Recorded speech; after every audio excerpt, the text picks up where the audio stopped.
Imagine creating a superhero so different that your own company tells you he'll never work. A hero with money problems, a bullied teenager, a character named after one of the most feared creatures on Earth. Marvel believed every one of those ideas would fail, but that same rejected character would go on to become the face of Marvel, outsell legendary heroes, and change superhero history forever. This is the complete story of Spider-Man. Before Peter Parker ever put on the mask, before the web shooters, the villains, or the Avengers, there was just one man trying to save Marvel. In the early 1960s, comic books were changing fast. New superheroes were appearing everywhere, and competition was tougher than ever. Marvel needed something fresh, something audiences had never seen before. Marvel's publisher, Martin Goodman, wanted a brand new hero. Not just another costumed vigilante, but someone powerful enough to compete with the biggest names in comics. That challenge landed on Stan Lee's desk. Stan had already created successful stories, but this time he wasn't looking to repeat the past. He wanted to break every rule. One day, while thinking about ideas, Stan noticed a tiny insect crawling across a wall. It wasn't flying, it wasn't running, it was climbing. That single moment sparked a question, what if a superhero could move like that? Not someone who flew through the sky. Someone who could stick to walls, climb buildings, and attack from impossible angles. The concept immediately felt different from every superhero that existed. But a power alone wasn't enough. Every great hero needed a name. Stan began throwing around ideas, insect-based names, bug-themed names. Nothing sounded right. Then one word stood out: Spider-Man. It sounded mysterious, dangerous, and unforgettable. The name instantly stuck, but Stan wasn't finished. In fact, the biggest risk was still ahead. Most superheroes of that era shared one thing in common: they were adults, confident, strong, almost perfect. Their personal lives barely mattered because the stories focused on saving the world. Stan wanted the exact opposite. Instead of creating another flawless hero, he imagined someone who struggled every single day: a teenager, an awkward kid, someone who got bullied, someone who worried about school, money, and family just like everyone else. Stan believed readers wouldn't just admire that hero, they would see themselves in him. That idea eventually became Peter Parker, a brilliant student, but socially invisible. A kid who could solve impossible science problems, yet couldn't survive one normal day at school without being mocked. For Stan Lee, those weaknesses weren't flaws. They were the reason Spider-Man would feel real. When Stan finally presented the idea to Marvel, the reaction was almost exactly what you'd expect. The publisher hated it. A superhero named after a spider? People hate spiders. A teenage hero?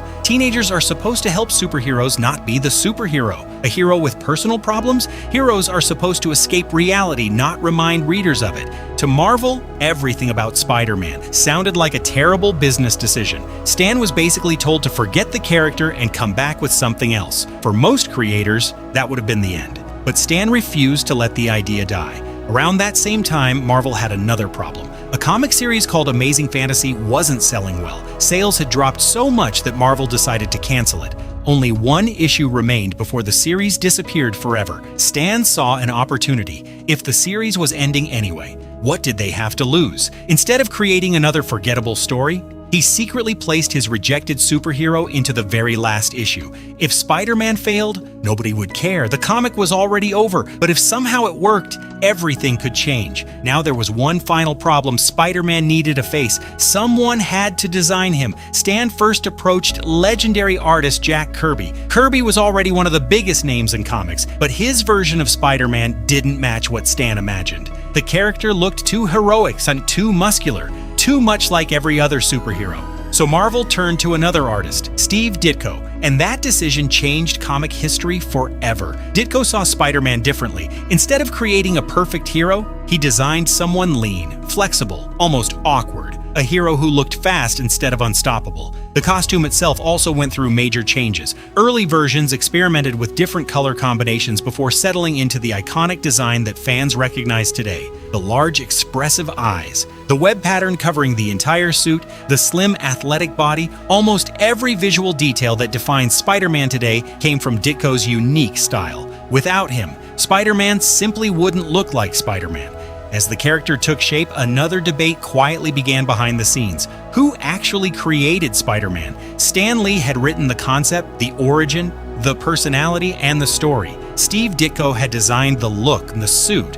the visual identity, and helped shape many storytelling ideas through the artwork. Over the years, fans have argued about it endlessly. Some credit Stan Lee, others believe Steve Ditko deserves equal recognition. The truth is, Spider-Man became the legend he is because both men brought something essential to the character. One gave him a soul, the other gave him a face. Without either one, Spider-Man wouldn't exist as we know him today. Finally, in August 1962, Amazing Fantasy number 15 hit comic book shelves. Nobody inside Marvel expected anything special. It was simply the final issue of a comic series that was already being canceled. Spider-Man wasn't supposed to become the future, he was supposed to be forgotten. Instead, the exact opposite happened. The issue sold out. Readers couldn't stop talking about the awkward teenager with spider powers. For the first time, they weren't just reading about a superhero, they were reading about someone who felt human, someone who failed, someone who struggled, someone who made mistakes, and somehow that made him stronger than every perfect hero around him. Marvel had accidentally created the character they almost threw away. Every superhero has an origin, but very few are born from tragedy. Spider-Man wasn't created the moment he was bitten. He was created the moment he realized that power means nothing without responsibility. And that lesson came at the highest possible price. Before the mask, before the fame, Peter Parker was just another teenager trying to survive high school. He lived with his Uncle Ben and Aunt May after losing his parents at a young age. He wasn't the strongest kid. He wasn't the most popular. In fact, he was usually the easiest target. Classmates mocked him for being too smart. Bullies treated him like he didn't belong. While everyone else was making friends, Peter buried himself in science because books never judged him. One day, his school visited a scientific exhibition showcasing groundbreaking experiments involving radiation. Scientists were demonstrating how radioactive energy could affect living organisms. Nobody noticed that a tiny spider had wandered into the experiment. Within seconds, the spider was exposed to massive amounts of radiation. Moments later, it landed on Peter Parker's hand. Then, it bit him. At first, it felt like nothing more than a sharp sting. Peter brushed it off, the spider died, and he walked away, completely unaware that his life had changed forever. On his way home, something felt different. His body was changing, his senses became sharper, his reflexes felt almost impossible. Then, without warning, a speeding car came straight toward him. Before Peter could even think, his body reacted on its own. He leaped several feet into the air, effortlessly avoiding the impact. He crashed into the side of a nearby wall, and instead of falling, he stayed there. His hands, his feet, they were sticking to the surface. Peter wasn't imagining it. He could climb walls. As the hours passed, more abilities revealed themselves. His strength had increased beyond anything human. His speed, his agility, his balance, everything had evolved. Even the smallest movements felt effortless. For the first time in his life, Peter wasn't weak anymore. He was extraordinary. Like most teenagers, Peter's first thought wasn't becoming a hero, it was opportunity. If these powers could make him stronger, maybe they could also make him successful. Maybe he could finally earn money. Maybe life could finally get easier.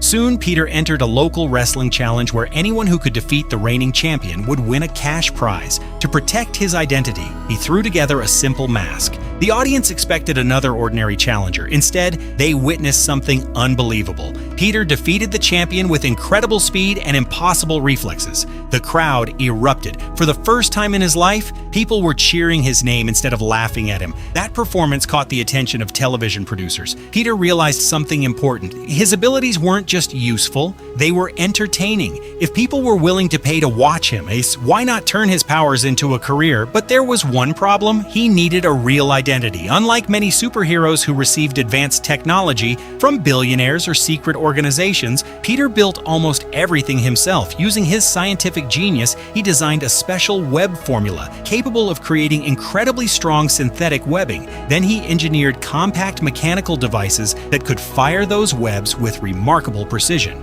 The legendary web shooters weren't alien technology. They weren't magic. They were inventions created by a teenage genius working with limited resources. Finally, he completed the costume: a full face mask to hide his identity, a web-patterned suit, and a name the world would never forget: Spider-Man. Television appearances quickly made Spider-Man a sensation. Crowds loved him. The media couldn't stop talking about him. For someone who had spent his entire life being ignored, the attention felt incredible. Peter finally believed life was turning around, but fate had other plans. One evening, After finishing a television appearance, Peter noticed a man sprinting through the building. A security guard shouted desperately, "Stop him! He's a thief!" Peter watched the criminal run past him. He could have stopped him easily. It would have taken seconds. Instead, he stepped aside. He looked at the guard and basically said, "That's not my job." He had powers, but he didn't believe he had responsibility, so the thief escaped.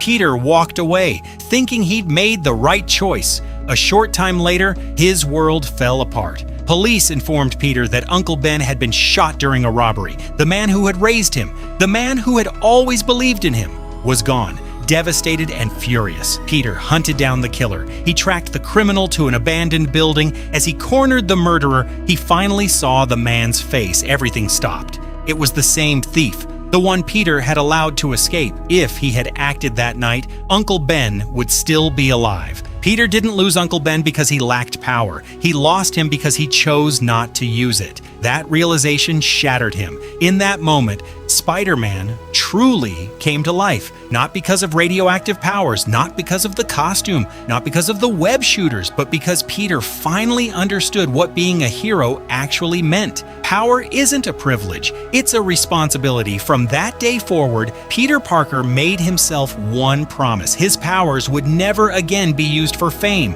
or money or revenge. They would be used to protect people who couldn't protect themselves, no matter the cost. That philosophy became Spider-Man's greatest rule.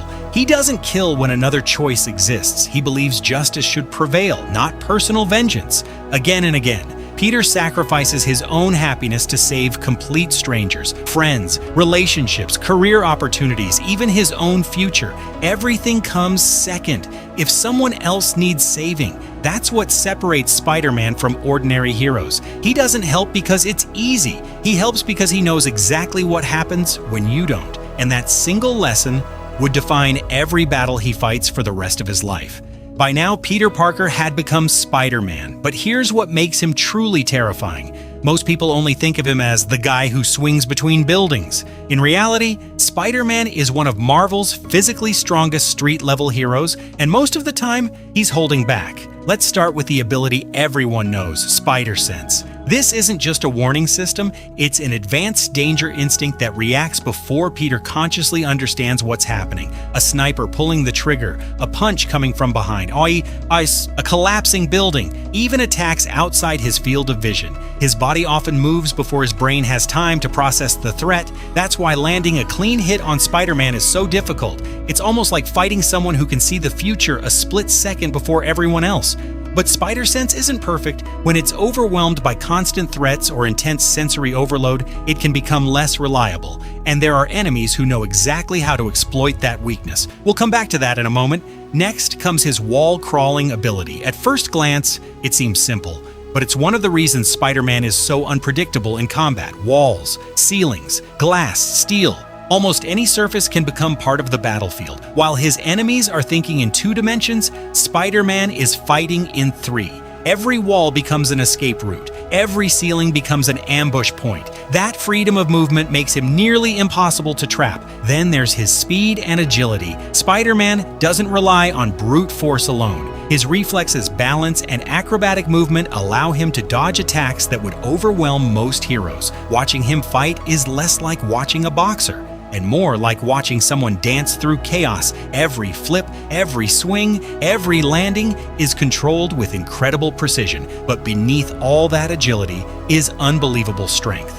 And this is where people seriously underestimate him. Spider-Man constantly pulls his punches, not because he isn't strong enough, but because he knows what would happen if he didn't. A full-force punch from Spider-Man could seriously injure or even kill an ordinary person. That's why he spends every fight controlling his own power. His greatest battle isn't against villains, it's against himself. Over the years, Spider-Man has performed feats that prove just how powerful he really is. He's stopped massive vehicles, held together collapsing structures, supported weights that should have crushed any normal human. Even when exhausted, even when injured, Peter somehow keeps pushing forward, because giving up has never been an option. Another ability that often goes unnoticed is his healing factor. No, it's not as extreme as Wolverine's, and it's nowhere near Hulk's level, but Spider-Man heals much faster than an ordinary human. Cuts, bruises, minor fractures, his body recovers at an incredible rate. That's one reason Peter can fight all night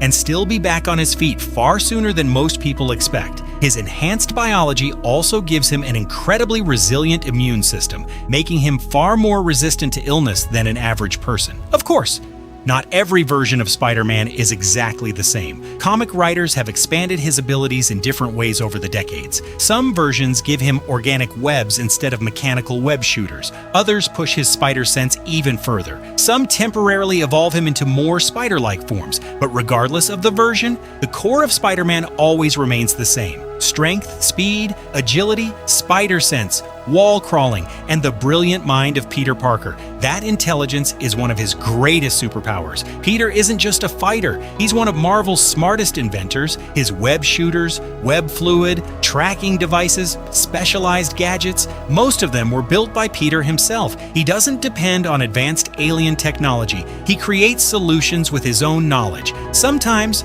his brain is even more dangerous than his powers. As Spider-Man's career continued, his equipment evolved too. Different missions required different suits. The Iron Spider armor dramatically increased his combat capabilities. Stealth suits helped him operate without detection. Other specialized suits enhanced durability, technology, or tactical options depending on the situation. The suit changes, the mission changes, but Peter Parker, underneath the mask, never does. Now let's talk about his weaknesses, because despite everything, Spider-Man is not invincible. Bullets can still kill him. Blades can still wound him. If an attack lands, Peter bleeds just like anyone else. His powers help him avoid danger. They don't make him immortal. That's exactly what makes every battle feel real. One mistake, one missed dodge can change everything. Then there's one enemy unlike any other, Venom.